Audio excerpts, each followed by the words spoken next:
Camel skin lamp बनाने के लिए सबसे पहले डिजाइन के मुताबिक मुल्तानी चिकनी मिट्टी से मोल्ड बनाया जाता है। मोल्ड की मदद से डाई तैयार की जाती है, जिसमें प्लास्टर ऑफ पेरिस और पानी का मिक्सचर डालकर बड़ी तादाद में सांचे तैयार किए जाते हैं। सांचे की तैयारी के बाद अब काम शुरू होता है दबकर का, जो जानवर की खाल को एक तेज धार आले से साफ करता है। खाल से न सिर्फ चर्बी और छींचड़े उतारे जाते हैं, बल्कि दूसरी सिम से बाल भी साफ किए जाते हैं। खाल से तमाम तर कंटेमिनेशन रिमूव करने के लिए इसे मखसूस केमिकल से धोया जाता है। केमिकल से निकलने वाले साफ चमड़े की सतह को हमवार करने के लिए दबकर एक मर्तबा फिर तेज धार आले से खाल को छीलता है, जिससे चमड़ा बारीक कपड़े की मानिंद हो जाता है। बारीक चमड़े की छोटी टाकियां बनाकर इसे सांचे की दीवार और एजेस पर चिपकाया जाता है। चमड़े से उतरने वाले मवाद को मगजी कहा जाता है, जिसे बारीक कीमा करने के बाद सांचे की बेस और वॉल्स पर अप्लाई किया जाता है। इसके बाद गोंद कतीरे के पानी से पूरे लैंप की सतह को हमवार किया जाता है, ताकि लैंप की मजबूती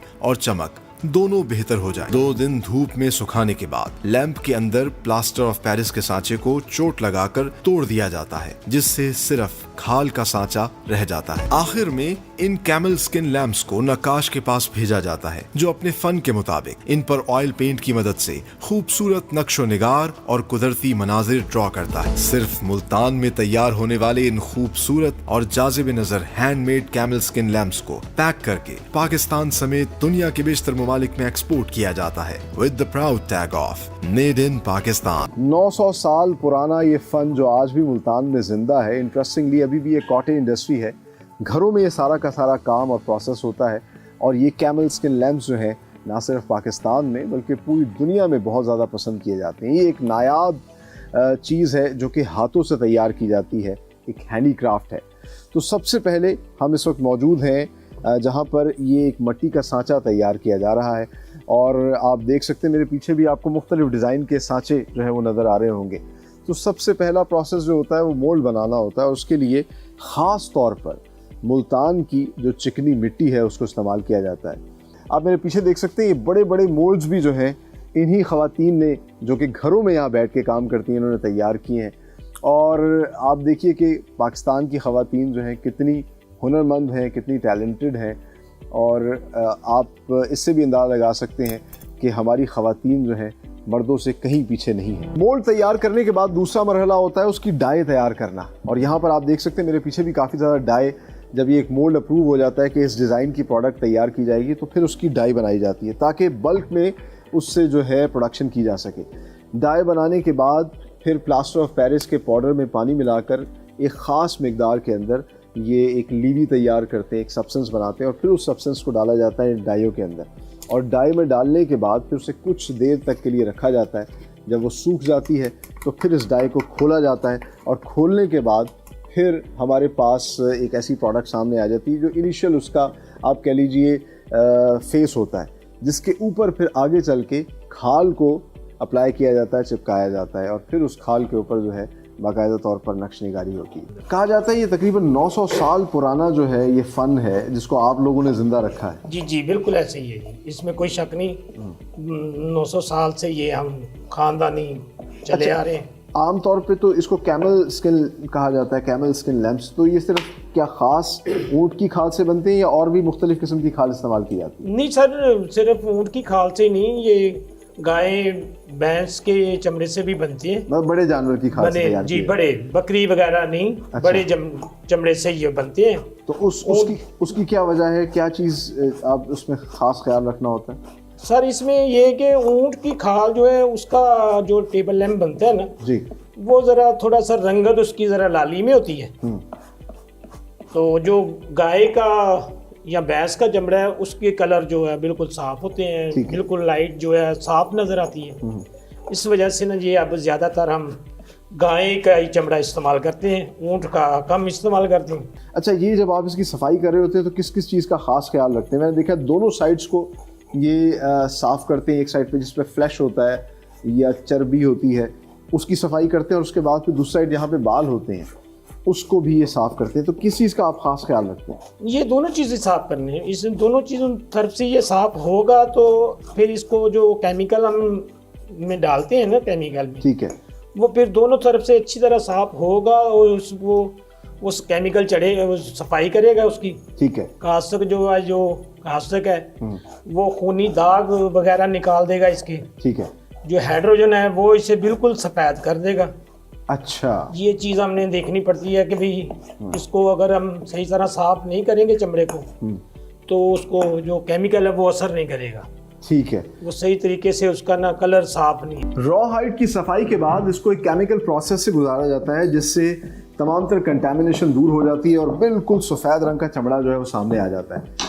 इसको फिर फर्दर जो है रंबी से मज़ीद इसकी सफाई की जाती है और जो एक्सेसिव फ्लैश है वो उतारा जाता है। आप देख सकते हैं ये जो फ्लैश उतारा जा रहा है इसको ये मगज़ी कहते हैं और रंबी से इसको ये इस हद तक बारीक करते हैं, साफ़ कर देते हैं कि बिल्कुल ये कपड़े की सफ़ेद कपड़े की एक शक्ल इख्तियार कर लेता है। ये आप देख सकते हैं। और इंटरेस्टिंगली इसको ये टाकी कहते हैं। फिर इस टाकी को मुख्तलिफ पीसेस में काट के और फिर जो मोल्ड हमने प्लास्टर ऑफ पेरिस का तैयार किया होता है उस मोल्ड के ऊपर इसको अप्लाई किया जाता है। इसकी जो बॉर्डर्स हैं, जो एजेस हैं, वो सारी की सारी इस टाकी से तैयार की जाती हैं और फिर इस मगज़ी को इंटरेस्टिंगली इसको मज़ीद मतलब इसमें आप कह लीजिए कि एक जैसी इसकी फील आए या एक जैसा इसका बेहतरीन किस्म का सब्सटेंस तैयार हो तो इसका कीमा निकाला जाता है, बारीक कीमा, और उस बारीक कीमे को फिर इसकी बेस पे अप्लाई किया जाता है। ये देखिए ये वो बारीक कीमा है और इसको इसकी बेस पे वो अप्लाई कर रहे हैं। ना सिर्फ बेस पे अप्लाई कर रहे हैं बल्कि जिस वॉल पे टाकी से जो इन्होंने लगाई थी स्किन की उसके ऊपर भी इसको अप्लाई किया जाएगा। सबको इस जो स्किन का कीमा है उससे कवर किया जाएगा और कवर करने के बाद फिर इसको सूखने के लिए रख दिया जाएगा। इस सारे प्रोसेस में होता ये है कि जो स्किन होती है वो मज़ीद स्ट्रेंथन होती है और जो लैम्प या जो भी प्रोडक्ट बनाई जा रही है वो फिर ड्यूरेबल होती है, पायदार होती है, उसकी लाइफ ज़्यादा बढ़ जाती है।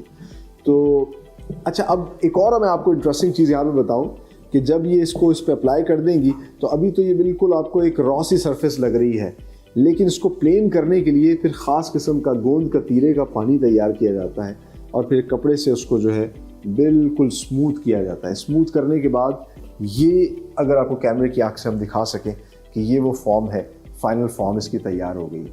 अब इसको बाहर रखा जाएगा सूखने के लिए और फिर सूखने के बाद जो प्रोडक्ट तैयार होती है। स्किन अप्लाई करने के बाद इसको तकरीबन 2 दिन के लिए सूखने के लिए रखा जाता है। बाहर डायरेक्टली धूप इस पर लगवाई जाती है। गर्मियों में तकरीबन 2 दिन के अंदर ये ड्राई हो जाता है, बिल्कुल तैयार हो जाता है और सर्दियों में 3 से 4 दिन इस पर लगते हैं। और फिर जो प्लास्टर ऑफ पेरिस का मोल्ड इसके अंदर होता है इसको रिमूव किया जाता है। आगे चल के हम आपको दिखाते हैं इस पे जो फिर नक्शी का काम होता है, जो मुल्तान ने इसको जिला बख्शी है और जिस तरीके से मुल्तान ने इसको ओन किया है और इसी वजह से पूरी दुनिया में मुल्तान से ये कैमल स्किन लैंप्स तैयार होके जाते हैं। तो वो नक्शी का काम, कितने स्टाइल, कितने डिज़ाइन जो हैं, कितने कलर्स पे अप्लाई किए जाते हैं। कैमल स्किन का जब प्रोडक्ट तैयार हो जाता है तो आखिरी मरहला और आखिरी प्रोसेस होता है नक्काशी का। और इस वक्त मैं एक ऐसे स्टेशन पे बैठा हूँ जहाँ पर ये सारा नक्काशी का काम हो रहा है और यही वो काम है जो कि मुल्तान की पहचान है और जो किसी भी प्रोडक्ट के ऊपर होता है तो उसकी तकदीर बदल देता है। हमने आपको ब्लू पॉटरी में भी दिखाया कि किस तरीके से नक्काश जो है कितने खूबसूरत कलर्स और डिज़ाइंस देते हैं। तो ऐसे ही कैमल स्किन की वो प्रोडक्ट जो कभी मशकीज़े के तौर पे इस्तेमाल होती थी, कभी बर्तनों के तौर पे इस्तेमाल होती थी, उसको फिर कैमल स्किन लैम्प्स में और इस तरह की आप कह लीजिए खूबसूरत शो पीसेस में कन्वर्ट किया मुल्तान के नक्काश ने। और इस वक्त हम मौजूद हैं सोहेल साहब के साथ जो कि यहाँ काफ़ी अरसे से काम करें। आइए इनसे कुछ बात भी करते हैं। अस्सलाम वालेकुम। वालेकुम सलाम। सोहेल साहब, कितने अरसे से आप ये नक्शी का काम जो है वो कर रहे हैं? ये तकरीबन मैं 20 साल से। प्रोसेस जो है वो बिल्कुल जिस तरीके से हम ब्लू पॉटरी में देखते हैं, पोर्सलीन की जो प्रोडक्ट होती है, जो टाइल होती है, जो भी शोपीस होता है उस पर जिस काम किया जाता है, इस पर भी वैसे ही काम किया जाता है? जी तकरीबन वैसे ही किया जाता है, लेकिन फूलों का अंदाज थोड़ा सा चेंज हो जाता है। अच्छा, वो अपनी डिज़ाइनिंग के हिसाब से करते हैं हम अपनी। ठीक है। और जिस तरीके से वहाँ तो जो है कोबाल्ट ऑक्साइड इस्तेमाल की जाती है, यहाँ पे किस तरह के रंग और वो केमिकल्स वही होते हैं? नहीं, ये वो केमिकल्स नहीं है, ये ऑयल कलर होते हैं। अच्छा, हाँ जी, ये ऑयल कलर्स हैं। ऑयल कलर्स है, इसलिए ज़्यादा मतलब खिले हुए और निखरे हुए ताकि आए। जी। ये भी आप कौन सा मुल्तानी आर्ट कर रहे हैं? ये मुल्तानी है, नीला फिरोजी। ठीक है। इसके अलावा कौन कौन से डिज़ाइन और आर्ट वर्क आप? इसके अलावा जैसे ये पड़ा, इसको कश्मीरी कहते हैं। अच्छा, कश्मीरी डिज़ाइन, ये मल्टी हो जाता है। It's beautiful. इस पे देखिए कितने खूबसूरत कलर्स हमें नज़र आ रहे हैं। अच्छा, जो मुल्तान का आर्ट है वो बड़ा डिसेंट है, सिंपल है, उसमें वो ब्लू कलर जो है वो जो एक फेरोजी रंग होता है उससे वो किया जाता है, और इसमें 2 मरहले होते हैं। पहले लिखाई जिसमें आप आउटलाइन तैयार करते हैं। जी, इसकी आउटलाइन होती है, उसके बाद भराई होती है, ठीक है। फिर फूलों में शेडिंग होती है। अच्छा, मुझे ये बताइए कि सोहेल साहब, एक दिन में तकरीबन कितने आप तैयार कर लेते हैं? ये छोटे साइज के हो तो 10 हो जाते हैं। अच्छा। अगर बड़ा हो तो फिर 1 भी होता है सिर्फ। ठीक जैसे है, ये पीस है, अब 1 ही होगा दिन में तैयार। ठीक है। इस तरह के 4 हो जाएंगे, ऐसे होता है। फाइनली टाइम टू से गुड बाय, लेकिन जाने से पहले हम आपको कैमल स्किन लैम्प्स की एक्सटेंसिव रेंज ऑफ प्रोडक्ट्स दिखाते हैं जो कि मुल्तान में तैयार किए जा रहे हैं। और आज के प्रोग्राम में हमने आपको दिखाया कि किस तरीके से दबकई का काम होता है, फिर क्ले वर्क होता है, किस तरह सांचे तैयार किए जाते हैं, और आखिर में उस पर खूबसूरत किस्म की मुल्तानी नक्शो निगारी की जाती है, कश्मीरी आर्ट किया जाता है। और अब जैसे जैसे वक्त गुजर रहा है तो हम देखते हैं कि उस पर सीनरीज ड्रॉ की जा रही हैं, मुख्तलिफ डिज़ाइंस और शेप्स जो है इसकी बनाई जा रही हैं। चाहे आप देख सकते हैं कि ये एक लैंप की शेप हो जिस पे खत्ताती का काम भी हुआ है, या इसको एक मटके की शक्ल दी गई है, या ये वॉल हैंगिंग लैंप्स हो, मुख्तलिफ डिज़ाइन के ये खूबसूरत से जो है लैंप्स तैयार किए जा रहे हैं जो पाकिस्तान समेत पूरी दुनिया में एक्सपोर्ट हो रही हैं with the proud tag of made in Pakistan. ये प्रोडक्ट्स और ये हुनरमंद, ये हमारा सरमाया है, हमारा फ़ख्र है। और आप देखिए कि इंटरेस्टिंगली कितने खूबसूरत और कितनी वैरायटी का काम जो है यहाँ पर हो रहा है, जिसको देख के बहुत ज़्यादा खुशी हो रही है। और जैसे जैसे वक्त गुजर रहा है तो मज़ीद खूबसूरत फनपारे और प्रोडक्ट्स जो हैं वो तैयार की जा रही हैं। आप अपनी इमेजिनेशन के हिसाब से कोई भी कलर्स को दे सकते हैं, इस पर ख़ास किस्म का ऑयल पेंट होता है और आप कोई भी चीज़ बना सकते हैं। जैसा मैंने बताया कि चाहे वो मुग़ल आर्ट हो, कोई सीनरी बनानी हो, या फिर ख़ास किस्म का मुल्तानी ये आर्ट वर्क हो जो कि इस कैमल स्किन के ऊपर किया गया और फिर इसको एक नादिर नमूना बना दिया गया। ये जो बड़ा सा वाज आपको नज़र आ रहा है, इंटरेस्टिंगली ये वाज भी कैमल स्किन का बना हुआ है। और आप देखिए कि एक तो ये लाइट वेट है, दूसरा ये शदीद किस्म का ड्यूरेबल है। वरना अगर पोर्सलिन का इस तरह का वाज बना हो जो बहुत एक्सपेंसिव भी हो, आपने अपने घर में रखा हो, तो आपको डर होगा कि अगर कोई इसको हाथ लगाएगा तो ये तो गिर के टूट सकता है। लेकिन ये इतना पायदार है, इतना मजबूत है, इसकी लाइफ टाइम गारंटी है, ये कहीं नहीं जाएगा।